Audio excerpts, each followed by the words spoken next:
nalaman mo na gay ang anak mo, anong gagawin mo? Galit na galit ka, murahin mo, hatawin mo, ipamukha mo sa kanya, walang hiya ka, bakit mo yan ginagawa? Kasalanan yan, kasi ikaw, nood ka ng nood sa ate mo nagme-makeup, sige sumasama ka sa mga barkada mong ganyan din, nahawa ka na tuloy. Oh my gosh, that's not the time to say all of those things now. Congratulations kung nagsabi sa'yo at nalaman mo. Ibig sabihin may konti pang tiwala na natitira. But the minute murahin mo, pagalitan mo, kung ano-anong sabihin mo, I'm not saying you shouldn't.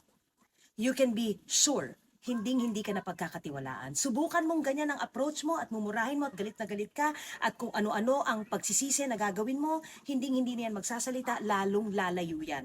Tandaan mo, magulang ka. So nandun ka, turuan mo ng values, turuan mo ng disiplina, turuan mo, gabayan mo, tulungan mo. Kasi kahit ano pang gender niyan, gay, boy, straight, babae, kahit ano pa yan, magulang ka. At walang mangyayari sa'yo kung palagi kang galit. This is the time na sa palagay mo may konting problema, lalo mong tatabihan, lalo mong didisiplinahin, lalo mong gagabayan at nang hindi magtuloy-tuloy ang iniisip mong mga malipang gagawin ng anak mo. Think about that.